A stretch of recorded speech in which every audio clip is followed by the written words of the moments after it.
오늘 하나님 말씀 마태복음 4장 1절에서 11절까지 말씀입니다.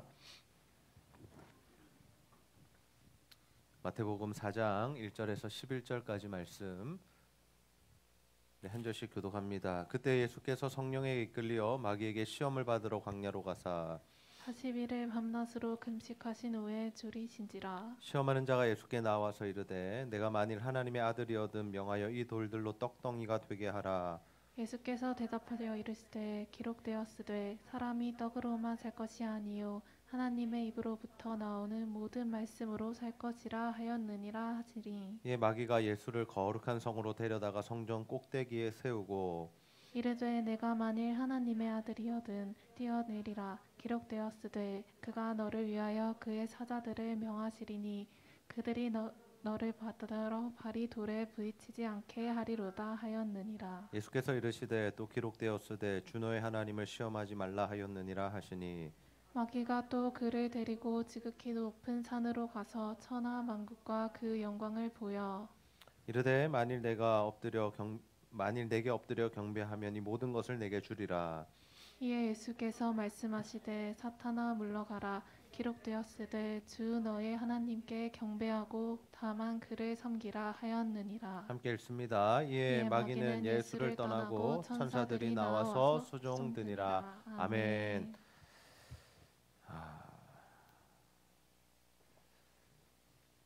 우리가 무언가 자격증을 따거나 또는 요즘엔 취업을 할 때도 마찬가지인 것 같아요.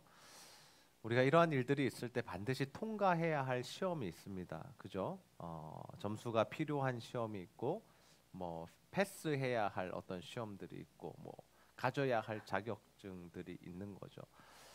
우리가 이 땅을 살아가면서도 그러할진데 우리가 영적인 생활을 하는 것도 마찬가지입니다. 하나님 안에서 우리가 영적인 생활을 해 나갈 때도 반드시 우리가 넘어가야 할 산이 있는 것 같아요. 어느 정도의 이 영적인 수준에 이르지 못하면 우리가 이게 하나님께 쓰임을 받는다는 것이 힘들 때가 있습니다. 오늘 말씀에 보면 이런 일들이 있어요. 어떤 일들이 있냐면 예수님께서 세례 요한에게 이 세례를 받으세요. 근데 예수님이 원래 세례를 받으셔야 할 분이 아니죠. 세례 요한이 이렇게 이야기합니다. 내 뒤에 오시는 이가 있는데 나는 그의 신을 들기도 감당하지 못하고 그가 나는 물로 세례를 베풀지만 그는 성령과 불로 세례를 베푸실 겁니다. 세례 요한은 자신의 정체성을 잘 알고 있었습니다. 이사야의 예언대로 예수님의 오심을 준비하는 그런 역할을 하는 사람이었던 거죠. 근데 이제 예수님이 실제로 오셨죠. 그러면 이제 예수님의 시대가 열리게 되는데 그 예수님께서 오셔서 세례 요한에게 뭐라고 말씀하시냐면 나에게 세례를 베풀라라고 합니다. 굉장히 부담스러운 일인 거죠. 그래서 좀 주저합니다. 내가 당신에게 세례를 받아야 할 텐데 왜 당신이 내게 세례를 받으려고 합니까? 그때 예수님께서 하신 말씀, 하나님의 모든 의를 이루어야 한다. 그래서 이제 세례 요한에게 세례를 받으세요. 근데 그 세례를 받으실 때 어떠한 일들이 일어났냐면 아주 놀라운 일들이 일어납니다. 마태복음 3장 16절에서 17절 보세요. 예수께서 세례를 받으시고 곧 물에서 올라오실새 하늘이 열렸습니다. 하늘이 열리면서 하나님의 성령이 비둘기같이 내려 예수님 위에 임하셨다라는 거죠. 그리고 두 번째 사건 뭡니까? 하늘로부터 소리가 들립니다. 하나님의 음성이죠. 말씀하시되 이는 내 사랑하는 아들이요 내 기뻐하는 자라. 성부 하나님으로부터 아들이라고 선포를 받으시는 장면이고요. 그리고 예수님에게 성령이 임하는 장면입니다. 물론 예수님께서 성령을 받으셔야 되는 분인가라고 따지고 들어가 본다면 그렇지 않죠. 왜요? 예수님께서는 어떤 분이십니까? 삼위일체 하나님이시죠. 성부 하나님, 성자 예수님, 성령 하나님 세 분이 한 분이십니다. 그러니까 장세 전부터 함께 하셨고 태초에 천지를 창조하실 때도 함께 하셨고 계속해서 함께 계신 분이 성령 하나님이신데 그 성령 하나님이 그때 임하게 됩니다. 그러면 그 의미가 무엇이냐? 이제 이 예수님의 공생의 사역이 시작될 때 하나님의 일들을 하실 때에 누구의 능력으로 예수께서 사역하신다는 겁니까? 성령의 능력으로 하신다라는 거죠. 성령과 긴밀하게 함께 사역하신다라는 것을 우리에게 보여주는 말씀입니다. 예수님이 이제 공생의 사역을 시작할 준비가 되셨습니다. 왜요? 세례 받으셨고 성령이 임했고 하나님의 아들이라고 선포를 받았기 때문이죠. 그래서 우리는 이제 예수님 이제 진짜 멋지게 사역하시겠구나. 와 이제 대관식을 하셨으니까 왕으로서 이제 오셨으니까 이제 마음껏 하나님의 일을 하시겠구나라고 생각하는 그때에 한 가지 과정을 더 우리에게 소개하고 있습니다. 예수님의 공생애가 시작되기 전에 한 가지 사건이 무엇입니까? 예수님께서 시험을 받으시는 거예요. 마태복음 4장 1절에서 2절 말씀 함께 한번 읽어볼까요? 시작. 그때 예수께서 성령에게 이끌려 마귀에게 시험을 받으러 광야로 가사 40일을 밤낮으로 금식하신 후에 줄이신지라. 아멘. 네. 예수님께서 시험을 받으셨는데 누구에게 받으셨어요? 마귀에게 받으셨죠? 근데 이 시험을 지금 누가 주관하고 있습니까? 어렵나요? 누가 주관하고 있나요? 누가 주관하고 있다고요? 성령. 네. 갑자기 이름이 기억이 안 나네. 미호기 자매. 우리 미호기 자매. 네. 자신 있게 대답하세요. 성령 이렇게 하지 마시고 성령 이렇게 하시면 됩니다. 네. 상품은 아직 없습니다. 네. 성령께서 앞에 말씀을 보세요. 성령에게 이끌리어 마귀에게 시험을 받으셨다. 우리가 묵상을 하면서 이런 것에 대해서 질문을 한번 던져봐야 돼요. 왜요? 하나님, 왜 예수님께서 세례 받으시고 성령이 임했고 하나님의 아들이라 선포를 받으셨으면 이제 팍 나가서 멋지게 사역하시면 될 것 같은데 왜 시험을 받으셨나요? 근데 그 시험을 누가 주관하고 있냐면 성령이 주관하고 계신데 왜 성령 하나님은 예수님을 시험으로 이끄셨을까? 왜 이 과정이 필요한 걸까? 이것에 대한 질문으로 오늘 설교가 시작이 됩니다. 예수님께서 세례를 받으시고 시험을 받으셨다는 것은 굉장히 영적인 큰 의미가 있습니다. 왜냐하면 이 예수님의 시험 사건이 우리의 삶과 밀접하게 연관이 되기 때문이에요. 예수님 시험 받으실 필요가 있으실까요? 없으실까요? 없으신 분이세요. 죄가 없으신 분이세요. 근데 이 시험을 당하신 이유가 뭐냐? 우리 사람들이 당하는 그 시험이 무엇인지를 예수님께서 직접 체험하시고 체휼하셨다라는 거죠. 예수님의 십자가 사건도 마찬가지잖아요. 예수님 언제 고난 당해 보셨어요? 예수님 우리 힘들어 죽겠어요 라고 이야기할 때 예수님께서 뭐라고 말씀하실 수 있는 거야? 나 너희들 때문에 채찍에 맞았어. 나 침뱉음을 당했어. 나 십자가 달려 죽었어. 예수님은 한마디 말씀으로도 우리를 구원하실 수 있는 분이세요. 모든 악한 마귀의 그런 권세들을 다 깨부수시고 말씀 한마디만 하시면 됩니다. 왜요? 말씀으로 천지가 창조되었잖아요. 말씀이면 다 가능하신 분이세요. 말씀이 능력이시고 말씀이신 분이시니까. 근데 시험을 굳이 받으셨다라는 거죠. 시험을 굳이 받으셨다. 그러면 우리의 삶과도 뭔가 연관이 있다라는 거죠. 예수님이 받으신 시험은 하나님의 아들로서 예수 메시아로서 받으신 시험이지만 그 시험의 내용을 살펴볼 때 우리가 받게 되는 시험과 동일한 시험이다라는 겁니다. 그럼 우리가 어떤 시험을 받으며 삽니까? 여러분 어떤 유혹을 받으면서 사세요? 크게 세 가지 유형 카테고리로 나눠볼 수 있는데 첫 번째가 뭐냐면 육체의 필요를 채우라는 시험입니다. 마태복음 4장 3절 제가 읽습니다. 시험하는 자가 예수께 나와서 이르되 내가 만일 하나님의 아들이거든 명하여 이 돌들로 떡덩이가 되게 하라. 굉장히 유명한 말씀, 잘 알고 있는 말씀. 예수님 40일 동안 금식하시고 어떤 상태셨어요? 줄이셨다, 배고프셨다. 지금 그 굶주림을 해결하라는 시험입니다. 근데 이게 왜 시험이 됩니까? 예수님에게 이런 능력이 없어서 시험한 겁니까? 아니요, 예수님 능력이 있으세요. 오병이어 사건 기억하시죠? 예수님께서 물고기 2마리와 5개 떡으로 어떤 일을 일으키셨어요? 5,000명을 먹이고 12바구니를 남기셨어요. 예수님이 능력이 있는지 없는지를 지금 사단이 이 마귀가 유혹해 보는 것이 아닙니다. 시험해 보는 것이 아닙니다. 이 시험은 뭐냐면 하나님의 뜻이 아니라 그저 당신의 육체적인 필요를 당신의 마음대로 당신 주관적으로 한번 해결해 보십시오라는 그러한 시험이다라는 거예요. 우리에게 이 시험이 어떻게 다가올 수 있냐고요? 하나님의 뜻과 계획을 묻지 않고 그저 우리의 육체적인 필요와 현실적인 그 욕구들을 채우는 것을 먼저 하라는 시험으로 올 수 있다라는 겁니다.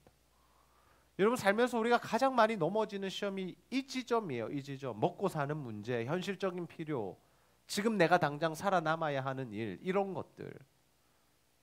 안타까운 게 뭐예요? 시험 기간 되면 애들이 교회를 안 와요. 왜 안 와요? 시험 잘 쳐야 되고 학원에서 오라 그러고 그래야 성적이 나오고 좋은 대학 갈 수 있으니까. 그 먹고 사는 문제, 현실적인 문제 때문에 뭐를 자꾸 버리는 거예요. 하나님의 뜻을 버리는 거예요. 하나님은 우리가 매주마다 나와서 하나님 앞에 예배드리기 원하는데 그걸 너무 쉽게 여겨버린다라는 거죠. 근데 그것이 대학교 간다고 끝나는 문제가 아니다라는 거죠. 우리는 끝날 줄 알았습니다. 이제 대학만 가면 열심히 신앙생활 해야지, 주님 앞에 서야지 했는데 어때요? 또 일들이 자꾸 생기는 거예요. 중간고사, 기말고사 있고 친구들과 MT 있고.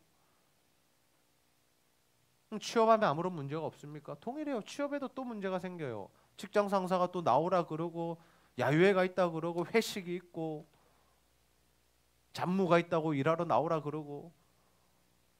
우리가 먹고 사는 문제 때문에 계속해서 우리가 공격을 받으며 산다라는 거예요. 하나님의 뜻보다 우리의 육신의 이 필요와 현실적인 욕구들을 채우는 것, 이것이 더 우선이라고 부추기는 그 마귀의 시험을 우리가 당하며 살고 있다라는 거죠. 여러분 어떤 삶을 살고 계세요? 여러분 정말 이 시험을 잘 이겨냈다고 생각하시나요? 보통 그렇지 못할 겁니다. 우리가 이 지점에 머무를 가능성이 많아요. 여기를 통과하지 못했을 가능성이 많아요. 예수님이 이 시험을 어떻게 이겨내시는지 우리가 잘 봐야 됩니다. 마태복음 4장 4절 크게 같이 한번 읽어보겠습니다. 시작. 예수께서 대답하여 이르시되 기록되었으되 사람이 떡으로만 살 것이 아니요 하나님의 입으로부터 나오는 모든 말씀으로 살 것이라 하였느니라 하시니. 아멘. 뭘로 사는 것이 아니다. 사람이 떡으로만 사는 것 아니다. 떡이 필요해요. 돈이 필요해요. 살려면, 살아남으려면 처세도 필요하고요. 눈치도 봐야 하고요. 때로는요. 맞춰줘야 할 필요도 있어요. 근데 그것만으로 사는 게 아니라는 거예요. 뭐가 더 중요하다는 거예요? 하나님의 말씀이 더 중요하다고요. 하나님의 말씀이 우리에게 뭐라고 말씀하시는지 그걸 먼저 들어야 한다고요. 당연하게 생각하지 마세요. 시험 기간이니까 공부해야 되고 취업하려면 열심히 준비해야 되고 직장에서 살아남으려면 최선을 다해야 되는 거 모르는 바가 아닙니다. 그렇게 살아야죠. 근데 하나님의 말씀이 우선이라는 거예요. 그것보다. 하나님의 말씀, 하나님이 우리에게 주시는 메시지, 정말 그것을 우선으로 삼고 살아가는 저와 여러분 다 되시기를 소원합니다. 두 번째 시험 뭐예요? 하나님을 신뢰하지 못하게 만드는 시험입니다. 4장 5절에서 6절 제가 읽어요. 이에 마귀가 예수를 거룩한 성으로 데려다가 성전 꼭대기에 세우고 이르되 내가 만일 하나님의 아들이어든 뛰어내리라. 기록되었을 때 그가 너를 위하여 그의 사자들을 명하시리니 그들이 손으로 너를 받들어 발이 돌에 부딪히지 않게 하리로다 하였느니라. 아멘. 성전 꼭대기에 세웠답니다. 그리고 뭘 시험해요? 뛰어내려 보라는 거예요. 네가 하나님의 아들이어든 뛰어내려 보라. 마귀가 지금 이 시험을 왜 하는지 우리가 잘 몰라요. 사실은 이게 성경 말씀을 모르면 이 맥락이 어디에서 나왔는지 잘 모릅니다. 시편 말씀에 보면 하나님께서 그의 아들을 지키신다는 말씀이 있거든요. 지금 마귀가 그 말씀을 교묘하게 가져와 가지고 예수님을 시험하는 거예요. 어떤 뉘앙스냐면요, 너 하나님의 아들이야? 그럼 뛰어내려봐. 하나님이 지켜주실 거잖아. 천사들 보내서 너를 지켜주신다며. 그거 한번 시험해봐. 하나님 진짜 그렇게 하시는지, 그 말씀대로 행하는지 네 한번 시험해봐. 지금 이런 뉘앙스인 겁니다. 이 말씀이 어디서 나왔냐면요, 시험이라는 단어가 어디서 나왔냐면 이스라엘 백성들이 르비딤이라는 곳에 갔을 때 물이 없어서 불평할 때 하나님께서 모세에게 반석을 쳐서 물을 내주게 합니다. 그러면 물이 나왔고 해결이 된 거잖아요. 근데 하나님이 이 일에 대해서 굉장히 기분 나빠하세요. 왜 기분 나빠하셨냐면 이스라엘 백성들이 하나님이 계신가 안 계신가 시험했기 때문이다라고 성경이 기록해요. 우리가 그런 삶을 살 수 있다고요. 하나님 계신가 안 계신가. 물론 하나님 계신 건 알죠. 예수 믿으니까, 교회 나오니까. 근데 이 시험을 조금 더 우리가 우리의 삶에 더 적용해 본다면, 더 구체적으로 생각해 본다면 우리가 이런 말 할 때 있잖아요. 야, 그건 하나님도 안 돼. 아, 그건 하나님이 역사하셔도 안 돼. 혹시 그런 말 해보신 적 있으세요? 야, 교회 다닌다고 뭐가 해결되냐? 기도한다고 뭐가 되냐? 안 돼. 목사님 제발 좀 현실적이지 않은 이야기 좀 하지 마세요. 목사님 말도 안 되는 좀 말씀 좀 하지 마세요. 안 되는 거잖아요, 그거. 혹시 이런 생각들 해보신 적 있으세요? 그게 우리가 하나님을 시험하는 거예요. 하나님 의심하는 거예요. 하나님이 말씀하시면 우리가 아멘하면 되는데 자꾸 우리 머리로 계산을 하는 겁니다. 될까 안 될까? 진짠가 가짠가? 하나님 말씀대로 안 되는 것 같은데, 현실에서는 그게 불가능한 것 같은데, 먼저 그의 나라와 의를 구하라, 그러면 모든 것을 채우시려나. 하나님 안 채워주시던데, 아니 손해만 보던데, 연봉만 깎였는데, 시험 성적 떨어졌는데, 엄마 아빠가 더 나 공격하는데, 목사님 말씀대로 살면 뭐 된다면서요. 근데 왜 이래요? 우리가 하나님을 충분히 시험하고 의심할 수 있는 거죠. 하나님 그것을 기뻐하시지 않는다라는 거. 하나님 계신가 안 계신가 하는 거. 예수님이 이 시험을 어떻게 이겨내셨을까요? 4장 7절 말씀 함께 한번 읽어볼까요? 시작. 4장 7절 말씀입니다. 시작. 예수께서 이르시되 또 기록되었으되 주 너의 하나님을 실험하지 말라 하였느니라 하시니. 아멘. 예수님 전적으로 하나님 신뢰하셨어요. 하나님의 말씀이라면 아멘 하셨어요. 하나도 의심하지 않으셨어요. 하나님의 뜻이니까, 아버지의 뜻이니까. 왜? 나를 사랑하는 그 아버지의 뜻이니까. 이삭이 그러한 모습을 보여줬잖아요. 이삭은 예수님을 예표하는 인물이거든요. 하나님께서 아브라함에게 말씀하셔요. 뭐라고 말씀하세요? 야, 네 아들 모리아산 데리고 가서 번제로 드려라. 번제가 뭔지 다 아시죠? 각을 떠서 태워서 드리는 게 번제입니다. 요즘 시대면 난리 날 일이죠. 말도 안 되는 일이죠. 근데 아브라함은 믿음으로 가요. 아브라함은 그렇다 치고 이삭은 뭐예요? 그러면 이삭은 청소년기인데 그 노인네 할아버지가 가자 그런다고, 아버지지만 할아버지 뻘이잖아요, 그죠? 가자 그런다고 그 순순히 가면 도망갈 어떤 힘이 없었을까요? 달리기 하면 못 잡았을 텐데요. 아브라함이 힘으로 밀쳤다면 밀렸을 텐데요. 제가 약해진 게 아니라 선아가 성장하니까, 선아가 미니까 제가 밀리더라고요. 한 발짝 이렇게 밀리더라고요. 밀지마, 아빠 다칠 수 있어 이야기했거든요. 더 크면 더 그렇게 되겠죠. 점점 성장할수록 힘이 생기니까. 근데 이삭이 뭘 보여주는 거예요? 의심하지 않아요. 아버지가 가자니까 가는 거예요. 아버지 제사 드릴 양은 어디 있어요? 하나님께서 준비하실 거야. 알겠어요 아빠. 가는 겁니다. 아버지가 하자는 대로 하는 거예요. 전적으로 신뢰하는 거죠. 그때 어떤 일을 경험해요? 근데 매달리는 거예요. 결박된 채로 죽임을 당할 위기가 옵니다. 근데 하나님께서 말리시죠. 아브라함아, 네가 나를 사랑하는 줄 이제 알았다. 그리고는 한 양을 준비해 두셨습니다. 하나님께서 그것을 받으시죠. 우리가 하나님을 신뢰한다는 거는요, 하나님 말씀대로 그냥 가는 겁니다. 이해되지 않아도 돼요. 충분히 설득되지 않아도 돼요. 설득되는 거에만 움직이려고 하지 마세요. 물론 하나님 우리를 설득시키시고 우리에게 이해케 하시고 우리에게 상세히 설명해 주시는 좋으신 아버지이시지만, 때로는 설득이 안 되고 내가 이해가 안 되고 현실적으로 불가능한 일이라 할지라도 가는 겁니다. 그게 바로 하나님께서 우리에게 원하시는 믿음이다라는 거죠.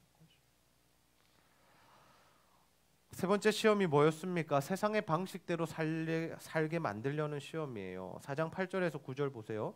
마귀가 또 그를 데리고 지극히 높은 산으로 가서 천하 만국과 그 영광을 보여줍니다. 그리고 이렇게 말하죠. 만일 내가 나한테 엎드려서 경배하면 이 모든 것을 너에게 줄게. 마귀가 이런 힘이 있나요? 영광과 이 모든 것들을 가지고 있나요? 마귀가? 어느 정도 가지고 있어요. 왜요? 마귀를 성경은 뭐라고 표현하냐면요, 공중 권세 잡은 자라고 표현을 해요. 하나님께서 일시적으로 제한적으로 그들에게 권세와 권위를 주셨습니다. 영광을 주셨습니다. 지금 마귀가 그 이야기하는 거예요. 나한테 절하면 이거 줄게, 당장 줄게. 근데 예수님께서 물론 하나님의 아들로서 그 이 세상의 모든 영광을 받으셔야 하지만 마귀에게 절해서 받는 건 뭐예요? 잘못된 방법이 잘못된 겁니다. 절차가 잘못된 겁니다. 예수님 받으실 겁니다. 아버지로부터 영광을 받으실 거예요. 그런데 그 영광은 아버지가 주는 영광이어야 하지 세상에서 주는 영광이 될 수 없다라는 거죠. 근데 우리는 너무나도 많이 뭘 추구하며 살아요? 세상이 주는 영광을 추구하고 살아요. 세상이 말하는 행복, 성공, 그것 막 쫓아가요. 그것을 가장 우리를 많이 자극하는 게 뭐냐면 TV 광고입니다. 요즘 TV 잘 안 보시겠지만, 그죠? 저도 한 달에 한 번 정도 TV 보는 것 같아요. 뭐 월드컵 할 때 봤네요. 월드컵 할 때 전반전 딱 보고 2대0 딱 끄고 자고. TV 광고가 30초죠? 30초에서 1분 정도 될 겁니다. 짧은 건 15초인지 모르겠어요. 그래서 계속해서 하는 게 뭐예요? 이런 좋은 집 살면 행복할 거야. 이런 차를 타면 멋있을 거야. 여기 여행 오면 네가 행복하고 만족할 거야. 계속해서 자극하는 겁니다. 그걸 위해선 이렇게 살아야 돼. 이기적으로 살아야 돼. 너만 보면 살아야 돼. 네 행복이 최고야. 때로는 거짓말을 해도 돼. 야, 그렇게 정직하게 안 살아도 돼. 전부 다 세상의 소리, 마귀의 소리죠. 근데 신기하게도 그 소리를 따라가도 행복이 주어진다고요. 주일날 교회 안 오고 일하면요, 더 돈 많이 벌 수 있어요. 주말 수당. 그죠? 어떨 때는 주일날 공부하지 않고, 공부하고 예배 안 나고 공부했는데 더 성적 잘 나올 수 있다고요. 하나님께서 그렇게 내버려 두신다고요. 주일날 교회 안 나왔다고 다리 하나 부러진다면 누가 교회 안 나오겠습니까? 하는 일마다 다 망한다면 누가 교회 안 나오겠습니까? 근데 그렇게 하시지 않는다고요. 공중권세 잡은 자의 그 영광을 어느 정도 허락하셨다고요. 근데 중요한 건 뭐냐면 그 열매, 그 달콤한 열매를 하나씩 먹으면서 따라가다 보면 우리가 어디로 가는 거예요? 죽음의 길로 가는 거예요. 영혼이 피폐해지는 겁니다. 육신이 무너지는 겁니다. 하나님 안에서 망한 인생이 되는 거예요. 예수님의 이 영광을 어떻게 받으셨습니까? 아버지의 방법대로 받으셨어요. 아버지의 방법이 뭐였습니까? 십자가입니다. 하나님이 예수님에게 원하셨던 그 일은 뭐냐? 십자가를 지고 죽으심으로 세상의 모든 죄인들의 그 죄를 대속하시고 그들을 살려주시는 일이었어요. 예수님 그 일에 순종하신 겁니다. 아버지의 방법대로. 그 방법대로 갔더니 하나님께서 어떻게 해주셔요? 3일 만에 다시 살리시고 부활하게 하시고 하나님 보좌 우편에 앉히사 모든 영광을, 진짜 영광, 하나님이 주실 수 있는 영광을 주셨다고요. 여러분 제발 사탄이 주는, 세상이 주는 우리를 파멸의 길로 이끄는 그 영광, 행복, 성공 추구하며 따라가지 마시고 하나님 방법대로 사셔서 하나님이 주시는 그 진짜 영광과 참된 행복과 영원한 만족을 누리게 되시기를 주님의 이름으로 축복합니다. 하나님 지금 그 일을 하고 계신 거예요. 예수님은 그 길을 완전히 순종해 내신 거죠. 그래서 말씀을 이렇게 하십니다. 4장 10절 말씀 함께 한번 읽어볼까요? 시작. 이에 예수께서 말씀하시되 사탄아 물러가라. 기록되었으되 주 너희 하나님께 경배하고 다만 그를 섬기라 하였느니라. 아멘. 하나님만 섬기는 거. 하나님만 섬기는 거. 그것이 나에게 주어진 방법이고 나는 그 길을 따라가겠다. 그게 예수님의 결단이었습니다. 마귀가 예수님을 시험했습니다. 3가지 시험이었습니다. 근데 그 시험을 예수님께서 어떻게 이겨내셨어요? 전부 다 하나님의 말씀으로 이겨내셨어요. 하나님의 말씀으로 이겨냈다는 거 구체적으로 어떻게 이겨내신 거예요? 하나님의 뜻을 우선시하셨어요. 그리고 하나님을 신뢰했습니다. 그리고 하나님의 방법을 선택했습니다. 그렇게 하나님의 말씀으로 이겨내셨습니다. 그리고 마지막 11절 말씀 보면 이제 마귀가 물러가고 천사들이 예수님을 수종들게 되죠. 이 예수님의 세례 사건 이후에 시험 사건이 등장하는데 이 시험을 받으시고 이기신 다음에 시작된 게 뭐냐면 공생의 사역입니다.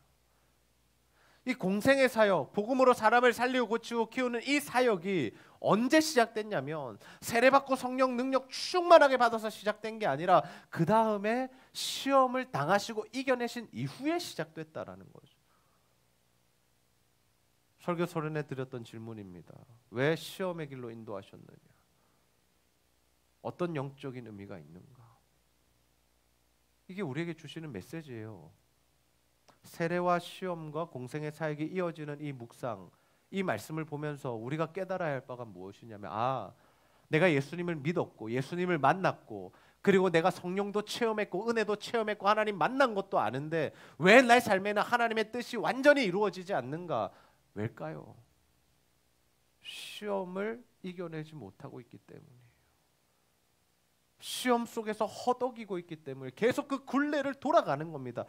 또 넘어지고 또 넘어지고 또 넘어지고 똑같은 문제로. 하나님 말씀하시는데 그 말씀은 온데간데 없고 또 넘어져요.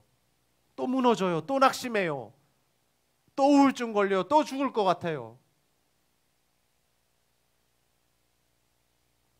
계속 반복되는. 하나님은 우리가 그렇게 살기를 원하시지 않는데 하나님의 능력을 나타내시고 뭔가 우리 삶에 하나님과 동력하기를 원하시는데 우리는 그 삶이 잘 안 된다라는 거죠.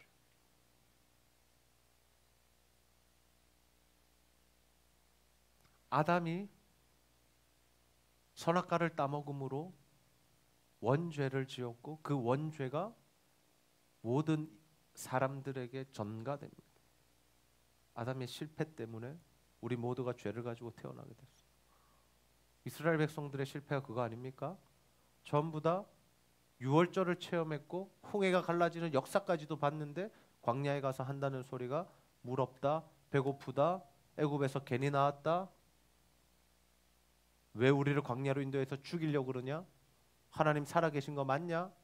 이런 소리들. 예수님 믿고 구원 받았는데 그런 소리들을 하고 있다라는 거예요. 이스라엘 백성들 가나안 들어가서는 어땠어요? 하나님 말씀하셨죠. 너희들 내 말을 듣고 지키고 행하면 내가 이른 비와 늦은 비 주고 너희들 먹고 살게 해줄게 분명히 약속하셨어요. 근데 어떻게 해요? 가서 우상을 섬겨요? 세속화됐어요? 돈이 신이 됐어요. 모든 우상이 여러분 어디로 연결되는 줄 아세요? 돈이랑 쾌락입니다. 돈이에요, 돈. 결국에 바알과 아세라가 다 뭐예요? 돈인 거예요. 농사의 신, 풍요의 신 다 돈이랑 연관되어 있는 겁니다. 이 시대는 다른가요? 똑같지 않나요? 우리도 돈 때문에 살아가고 있지 않습니까? 돈이 내 인생의 가장 중요한 어떤 결정하는 요소가 아닙니까? 직장을 결정할 때 하나님께 기도하면서 하나님이 원하시는 곳으로 가고 있습니까? 아니면 돈을 더 많이 주는 곳으로 가고 있습니까? 뭐가 우리의 기준이 되어 있냐고요? 뭐가? 왜 사냐고요, 우리가?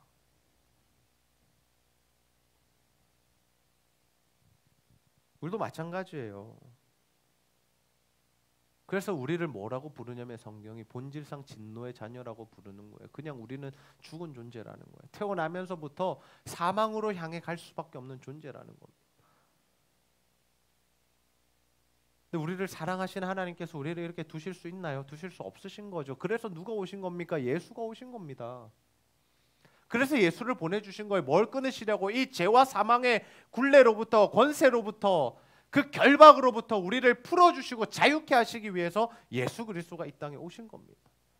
그래서 예수님 십자가를 지신 겁니다. 모든 유혹을 말씀으로 이겨내신 겁니다.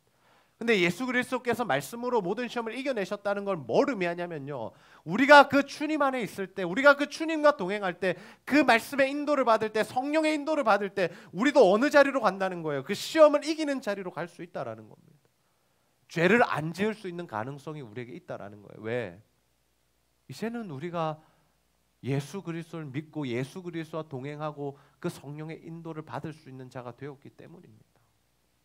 예수가 오셨기 때문에. 그래서 예수가 오심이 복음인 겁니다. 예수의 나심이 복음이었죠, 지난주에.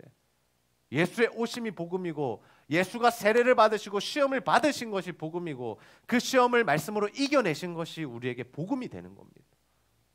왜? 우리 때문에 시험 당하셨으니까요. 그리고 우리가 그 주님 안에 거하면 그 시험을 이기게 하시니까. 여러분, 우리의 힘으로 절대로 이겨낼 수 없어요. 하나도 끊어낼 수 없어요. 정말이에요.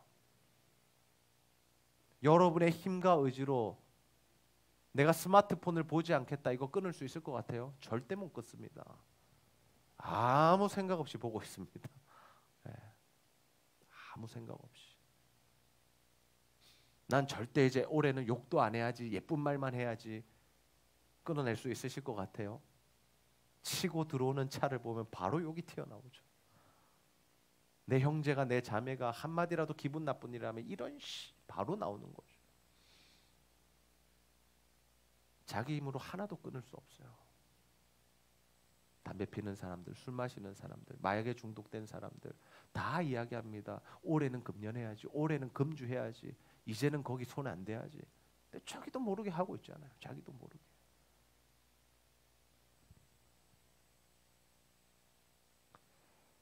근데 어떻게 그 죄를 끊을 수 있겠냐고요. 죄를 끊으려고 노력하는 것도 중요해요. 기도하는 것도 중요해요. 근데 그것보다 더 중요한 게 뭔지 아세요? 죄를 이겨내신 예수님과 동행하면 그것이 끊어진다고요. 아멘입니까? 네. 우리가 좋은 사람이랑 계속 같이 있으면요, 내가 좋아져요. 혹시 그런 거 느껴보셨어요? 전도하는 사람과 같이 있으면요, 내가 전도하는 삶을 살게 돼요. 성령으로 충만한 사람과 함께하면요, 나도 계속 성령으로 충만해지는 느낌을 받아요. 그런데 우리가 예수님과 함께하면 어떻게 될까요? 예수님을 닮아가고 예수님처럼 되어지는 거죠. 완전히 예수님과 같아질 수는 없습니다. 우리는 죄인된 본성을 가진 사람이라는 한계를 가지고 있기 때문에. 그러나 사도 바울이 보여주었던 그 모습, 성경의 인물들이 보여주었던 그 모습이 우리 안에 가능해진다라는 거죠. 싸워서만 될 문제가 아닙니다. 끊으려고 노력해서만 될 문제가 아닙니다. 더 깊이 예수 안으로 들어가셔야 됩니다. 더 깊이 주님과 만나야 되고 주님과 동행하셔야 됩니다. 그러면 우리가 그 주님을 닮은 사람이 되어서 주님과 함께 주님의 일들을 감당하는 그런 삶을 살아갈 수 있다라는 거죠. 그래서 우리에게 필요한 일이 뭐냐면 예수의 복음을 붙드는 겁니다. 여러분, 주일에 드려지는 이 예배를 너무 소중하게 생각하시길 바래요. 날마다 묵상하는 거 제발 놓지 마세요. 정확하게요, 한 달 정도 교회 안 나오고 예배 안 드리면요, 거의 불신자 됩니다. 진짜입니다. 제가 체험해 봤습니다. 김경민 너무 심하게 웃는데. 네. 제가 사역을 쉬는 동안에 이제 아내와 이제 신혼여행을 하면서 또 여행을 다니면서 이렇게 한 곳에 정해진 교회를 다닌 것이 아니라 또 이렇게 여러 교회들을 다녔던 기간이 있었는데요. 늦잠을 자면 오후 예배를 가요. 정해진 시간대로 계속 이제 드리는 예배가 없으니까 그냥 그러자. 그러다가요, 날씨가 좀 이상하죠. 비가 많이 오죠. 그럼 어떻게 되는 줄 아세요? 야, 그냥 우리끼리 예배 드리자. 온라인으로 예배 드리자. 그때 코로나도 아닌데요. 10년 전인데요. 사람의 본성이 똑같은 거예요.